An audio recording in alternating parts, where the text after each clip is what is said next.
சமூக மீடியா சொந்தங்களுக்கு வணக்கம். இன்றைய நாளிலும் மற்றுமொரு உலக செய்திகளின் ஒரே பார்வையோடு இணைந்திருக்கின்றோம். அந்த வகையிலே இரண்டாம் உலகப் போருக்கு பிறகு உலகம் காணவிருந்து மிக பயங்கரமான மாபெரும் ராணுவ தாக்குதலை தான் தடுத்து நிறுத்தியுள்ளதாக அமெரிக்க அதிபர் டொனால்டு டிரம்ப் அதிரடியாக பிரகடனம் செய்துள்ளார். ஈரான் மீது தொடுக்கப்படவிருந்து அசுர தாக்குதல் ரத்து செய்யப்பட்டுள்ள நிலையில் அமெரிக்கா ஈரான் இடையே இன்று அவசர ராஜதந்திர பேச்சுவார்த்தைகள் தொடங்குகின்றன. மறுபுறம் தாக்குதலை நிறுத்தக் கோரி ஈரானை தன்னிடம் கெஞ்சியதாக டிரம்ப் கூறிய குற்றச்சாட்டை அப்பட்டமான பொய் என ஈரான் வெளியுறவு அமைச்சகம் ஆபாசமாக மறுத்துள்ளது. இதேவேளை வளைகுடாவில் போர் வெடித்ததால் உலகமே என சவுதி அரேபியா எச்சரித்ததை தொடர்ந்தே டிரம்ப் தனது தாக்குதல் முடிவிலிருந்து பின்வாங்கியதாக தகவல்கள் வெளியாகியுள்ளன. இதற்கிடையே வளைகுடாவின் உயிர் நாடியான ஹார்முஸ் ஜலசந்தியை தனது முழுமையான கட்டுப்பாட்டிற்குள் கொண்டுவர ஈரான் புதிய மூலோபாயத்தை வகுத்துள்ளது. உலகையே உறைந்து போக செய்துள்ள இந்த வளைகுடா நெருக்கடியின் முழுமையான விவரங்கள் இதோ.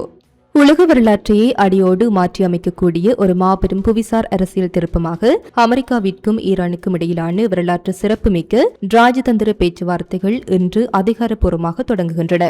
மேற்கு ஆசிய பிராந்தியத்தில் இன்னும் சில மணி நேரங்களில் அரங்கேறவிருந்த இரண்டாம் உலகப் போருக்கு பிந்தைய உலக வரலாற்றின் மிகப்பெரிய ராணுவ தாக்குதலை தடுத்து நிறுத்தியதை தொடர்ந்தே இந்த அவசர பேச்சுவார்த்தைகள் சாத்தியமாகியுள்ளன என்று அமெரிக்க அதிபர் டொனால்டு டிரம்ப் அதிரடியாக அறிவித்துள்ளார். ஏர்போர்ஸ் ஒன் அதிபர் சிறப்பு விமானத்தில் செய்தியாளர்களிடம் பேசிய டொனால்டு டிரம்ப் சவுதி அரேபியா, ஐக்கிய அரபு அமீரகம் மற்றும் கத்தார் ஆகிய 3 முக்கிய வளைகுடா நட்பு நாடுகளுடன் நடத்திய தீவிர ஆலோசனைகளுக்கு பிறகே ஈரான் மீது தொடுக்கப்படவிருந்து மாபெரும் தாக்குதலை நிறுத்த தான் ஒப்புக்கொண்டதாக வெளிப்படுத்தியுள்ளார். இந்த ராஜதந்திர பேச்சுவார்த்தைகள் தற்காலிகமாக மேலும் பல உயிர்களையும் தேவையற்ற சக்தி விரயத்தையும் காப்பாற்றும் என்று டிரம்ப் நம்பிக்கை தெரிவித்துள்ளார். அதே நேரத்தில் ஈரானிய வெளியுறவு அமைச்சர் அப்பாஸ் அராக்சி, சவுதி வெளியுறவு அமைச்சர் மற்றும் பாகிஸ்தான் ராணுவ தளபதியுடன் நள்ளிரவில் அவசர தொலைபேசி உரையாடல்களை நடத்தி வளைகுடாவில் தங்களது ராணுவ பாதுகாப்பை பலப்படுத்தியுள்ளார். ஏர்போர்ஸ் ஒன் விமானத்திலிருந்து அதிபர் டொனால்டு டிரம்ப் விடுத்துள்ள பிரத்யேக அறிக்கையின்படி, நாங்கள் ஈரானியர்களுடன் ஒரு பேச்சுவார்த்தை வடிவில் இடைத்தரகர்கள் மூலம் பேசிக் கொண்டிருக்கின்றோம்.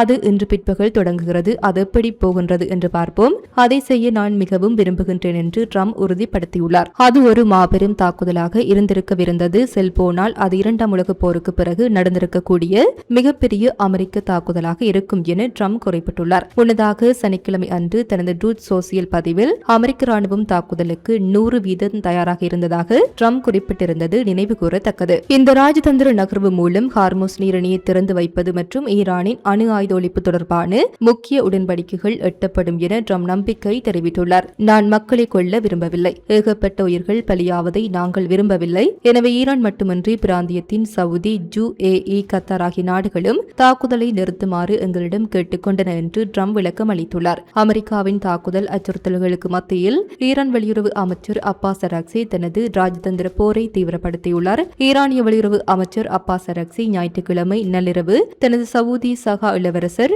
பைசல் பின் பட்ராக் அல் சவுத் மற்றும் பாகிஸ்தான் ராணுவ தளபதி ஜெனரல் ஆசிம் முனிர் ஆகியோருடன் தொடர்ச்சியான உயர்மட்ட தொலைபேசி உரையாடல்களை நடத்தியுள்ளார். இந்த அவசர அழைப்புகளின் போது அமெரிக்கா மற்றும் இஸ்ரேலின் எந்தவொரு ஆக்கிரமிப்பு அல்லது விரோத நடவடிக்கையும் ஈரானால் உறுதியான மற்றும் வேதாசார பதிலடியுடன் எதிர்கொள்ளப்படும் என்று அராக்சி தனது சவுதி சகாவிடம் மிக கடுமையான எச்சரிக்கையை விடுத்துள்ளார். ஹார்முஸ் ஜலசந்தியை மீண்டும் திறக்க ஈரான் ஒப்புக்கொண்டதாக இஸ்ரேலிய ஊடகங்கள் பரப்பிய செய்திகளை ஈரான் அதிகாரப்பூர்வமாக மறுத்து அது ஒரு முற்றிலும் பொய்யான செய்தி என்று கூறியுள்ளது. இதற்கிடையில் ஈரானிய அரசு ஊடகங்கள் டிரம்பை ஆற்றலிழந்த ஒரு முட்டாள் என்று கடுமையாக சாடியுள்ளன. சவுதி அரேபியா நிதானத்தை கடைபிடிக்குமாறு வாஷிங்டனுக்கு அறிவுறுத்திய அதே வேளையில் நேரடி அமெரிக்க படை நடவடிக்கை இல்லாமல் ஈரானின் இஸ்லாமிய புரட்சிகர பாதுகாப்பு படை தனது போக்கை மாற்றிக்கொள்ளாது என்று கூறி மேலும் உறுதியான ராணுவ தாக்குதலுக்காக ஐக்கிய அரபு அமீரகம் வாஷிங்டனிடம் அழுத்தம் கொடுத்ததாக வால் ஸ்ட்ரீட் ஜர்னல் அம்பலப்படுத்தியுள்ளது.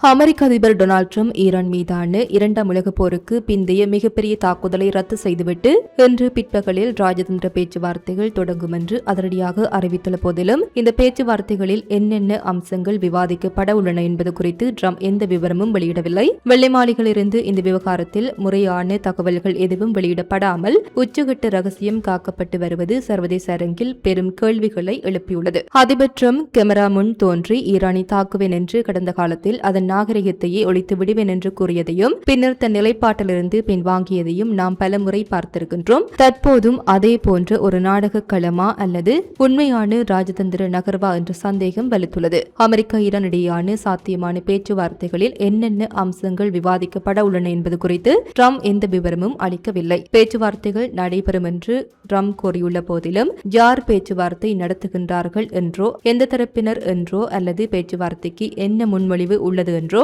இதுவரை அதிகாரப்பூர்வமாக தெரியவில்லை. வெள்ளை மாளிகையிலிருந்தும் பெரிதாக எந்த தகவலும் வரவில்லை. இன்று மாலை முழுவதும் நிகழ்ச்சிகள் நிறுத்தப்பட்டுள்ளதால் முறையான அறிக்கைகள் எதுவும் வராது என தெரிகிறது. எனினும் அதிபரின் அதிகாரப்பூர்வ சமூக ஊடக பக்கங்கள் தீவிரமாக கண்காணிக்கப்பட்டு வருகின்றன. அமெரிக்கா மற்றும் ஈரானுக்கு இடையே நடைபெறவுள்ள பேச்சுவார்த்தைகள் நேருக்கு நேர் உரையாடலாக இருக்கப் போவதில்லை என்பதும் இரு நாடுகளையும் பேச்சுவார்த்தை மெசைக்கு கொண்டுவர பாகிஸ்தானும் கத்தாரும் தங்களது சிறப்பு தூதர்களை அனுப்பவுள்ளதும் தற்போது உறுதி செய்யப்பட்டுள்ளது. ஒரு மாபெரும் ராணுவ தாக்குதல் அறிவிப்பு வெளியான அடுத்த நாளே வளைகுடா ஒத்துழைப்பு மன்ற நாடுகளின் ஒருமித்த நிலைப்பாட்டை சவுதி பட்டத்து இளவரசர் முகமது பின் சல்மான் அமெரிக்க அதிபர் ட்ரம்பிற்கு தொலைபேசி வாயிலாக மிக தெளிவாக எடுத்துரைத்துள்ளார். இந்த போரின் எதிர்பாராத மற்றும் பயங்கரமான விளைவுகள் உலகை எவ்வாறு பாதிக்கும் என்பதே அந்த எச்சரிக்கையாகும். இந்த முறை வாஷிங்டன் மற்றும் தெஹ்ரான் நேரடியாக விவாதிக்கப் போவதில்லை. பாகிஸ்தான் உள்துறை அமைச்சரும் குறிப்பாக கத்தார் தரப்பும் இந்த ராஜதந்திர பேச்சுவார்த்தை கூடிய விரைவில் வெற்றிகரமாக நடைபெறுவதற்காக தங்களது சிறப்பு தூதர்களை அனுப்பப் போகின்றார்கள். ஈரானிய வெளியுறவு அமைச்சர் அப்பாஸ் அரக்சி ஏற்கனவே பாகிஸ்தான் ராணுவ தளபதி, சவுதி வெளியுறவு அமைச்சர் மற்றும் ஈராக் வெளியுறவு அமைச்சர் ஆகியோருடன் தொடர்ச்சியான ரகசிய பேச்சுவார்த்தைகளை நடத்தி முடித்துள்ளார். ட்ரம்ப் ராணுவ நடவடிக்கை எடுப்பதாக மிரட்டும் போதெல்லாம் அவர்கள் உண்மையில் உள்நாட்டு மற்றும் சர்வதேச அழுத்தம் காரணமாக அவ்வாறு செய்வதில்லை என்பதை ஈரானியர்கள் மிக சரியாக கணித்து வைத்துள்ளனர். இதனால் தற்போதைய ராஜதந்திர சூழலில் ஈரானியர்கள் மிகவும் சாதகமான மற்றும் வலுவான நிலையில் இருப்பதாக தெரிகின்றது. புதிய கட்டட பேச்சுவார்த்தைகள் தொடங்கவிருக்கும் நிலையில் அதற்குள் இரு நாடுகளுக்கும் இடையே கடுமையான வார்த்தை போர் வெடித்துள்ளது. ராணுவ நடவடிக்கையை உடனடியாக நிறுத்துமாறு வாஷிங்டனிடம் தெஹ்ரான் கோரிக்கை விடுத்ததாக அதிபர் ட்ரம்ப் கூறிய குற்றச்சாட்டுக்களை அவை முற்றிலும் பொய்யானவை மற்றும் அடிப்படை ஆதாரமற்றவை என கூறி ஈரான் அரசு அதிகாரப்பூர்வமாக மற்றும் உறுதியாக நிராகரித்துள்ளது. ஈரான் மீதான மாபெரும் ராணுவ தாக்குதல்களை மீண்டும் நிறுத்தி வைத்துள்ளதாக கூறிய ட்ரம்ப் புதிய கட்ட பேச்சுவார்த்தைகள் விரைவில் தொடங்கவிருப்பதாக குறிப்பிட்டுள்ளார். மேலும் தாக்குதலை நிறுத்துமாறு ஈரானி தன்னிடம் கோரியதாகவும் அவர் சுட்டிக்காட்டினார். ட்ரம்பின் இந்த அசுர கூற்றை ஈரான் திட்டவட்டமாக மறுத்துள்ளது. அமெரிக்காவிடம் தாங்கள் எந்தவித கோரிக்கையும் வைக்கவில்லை என்றும் ட்ரம்பின் குற்றச்சாட்டுகள் முற்றிலும் பொய்யானவை என்றும் ஈரான் வெளியுறவு அமைச்சகம் பிரகடனப்படுத்தியுள்ளது. பிராந்தியத்தில் ஒரு மாபெரும் போர் வெடிப்பதை தடுப்பதில் சவுதி அரேபியா, ஐக்கிய அரபு அமீரகம் மற்றும் கத்தார் ஆகிய வளைகுடா நாடுகள் தீவிரமாக ஈடுபட்டுள்ளன. அமெரிக்கா மற்றும் ஈரான் ஆகிய இருதரப்பையும் நிதானத்தை கடைபிடிக்குமாறு அவை அழுத்தம் கொடுத்து வருகின்றன. பல மாதங்களாக தொடரும் தீவிர ராணுவ மோதல்கள், கப்பல்கள் மீதான தாக்குதல்கள் மற்றும் வான்வழி ஊடுருவல்களுக்கு பிறகு இந்த புதிய பேச்சுவார்த்தை வடிவம் வளைகுடாவில் அமைதியை கொண்டு வருமா அல்லது மோதலை மேலும் தீவிரப்படுத்துமா என்ற கேள்வி எழுந்துள்ளது. வளைகுடாவின் மிக முக்கிய பகுதியான ஹார்முஸ் ஜலசந்தியின் போக்குவரத்து ஏற்பாடுகள் தொடர்பாக ஓமானுடன் நடைபெற்று வரும் பேச்சுவார்த்தைகள் நிறைவடையும் தருவாயில் இருப்பதாக ஈரான் அதிகாரப்பூர்வமாக அறிவித்துள்ளது. ஹார்முஸ் ஜலசந்தி தொடர்பாக ஓமானுடன் ஒரு மாபெரும் இருதரப்பு ஒப்பந்தம் எட்டப்படும் தருவாயில் இருப்பதாக ஈரான் வெளியுறவு அமைச்சர் சையத் அப்பாஸ் அராக்சி அமைச்சரவை கூட்டத்தில் உறுதிப்படுத்தியுள்ளார். இருப்பினும் இந்த ஒப்பந்தம் ஜலசந்தி வழியாக ஒரு புதிய போக்குவரத்து பாதையை ஒப்புக்கொள்வதில் மட்டுமே கவனம் செலுத்துகிறது என்றும் ஹார்முஸ் ஜலசந்தி திறக்கப்படுவது அல்லது மூடப்படுவதுடன் இதற்கு எந்த தொடர்பும் இல்லை என்றும் ஈரானிய வெளியுறவு அமைச்சகத்தின் செய்தி தொடர்பாளர் இஸ்மாயில் பாகாஜி திட்டவட்டமாக விளக்கியுள்ளார். ஓமானுடன் இறுதிக்கட்டத்தை எட்டியுள்ள ஹார்முஸ் ஜலசந்தி புதிய போக்குவரத்து பாதை விவகாரத்தின் முன்னேற்றங்கள் குறித்த விரிவான அறிக்கையை வெளியுறவு அமைச்சர் அப்பாஸ் அராக்சி சமர்ப்பித்துள்ளார். ஹார்முஸ் ஜலசந்தியில் நிலவும் தற்போதைய சூழல் எக்காரணம் கொண்டும் போருக்கு முந்தைய நிலைக்கு திரும்ப முடியாது என்று ஈரான் அமைச்சகம் திட்டவட்டமாக வலியுறுத்தியுள்ளது. வடக்கு வழி அல்லது தெற்கு வழி என எதுவாகவும் இல்லாமல் இருதரப்பினரின் இறையாண்மை உரிமைகளை மதித்து முழுமையான ஈரானிய மேற்பார்வை உறுதி செய்யும் வகையில் ஒரு புதிய இடைப்பட்ட பாதையை தெஹ்ரானும் மஸ்கட்டும் ஆராய்ந்து வருகின்றன. கப்பல்கள் ஈரான் வழியாக நுழைந்து ஓமன் வழியாக வெளியேறும் 50க்கு 50 கூட்டு மேலாண்மை கொண்டு முன்மொழியப்பட்ட மலாக்கா மாதிரி மற்றும் தன்னார்வ கட்டண வசூல் திட்டத்தை ஈரானின் பாதுகாப்பு நலன்களுக்கு எதிரானது என ஈரான் ஏற்கனவே அடியோடு நிராகரித்துள்ளது. கப்பல்கள் ஈரானிய கடல் வழியாக நுழைந்து ஓமானின் கடல் வழியாக வெளியேறும் சமரசத்தை அராக்சி ஏற்றுக்கொண்டதாக இஸ்ரேலிய ஊடகங்கள் பரப்பிய செய்திகளை IRGC மற்றும் பாகாஜி ஆகிய தரப்புகள் பார் செய்தி நிறுவனம் மூலம் அடியோடு மறுத்துள்ளன. இத்துடன் குறித்த காணொலி நிறைவு பெறுகின்றன. இது தொடர்பிலான உங்களுடைய கருத்துக்களை கமெண்ட் வாயிலாக தெரிவிக்கலாம்.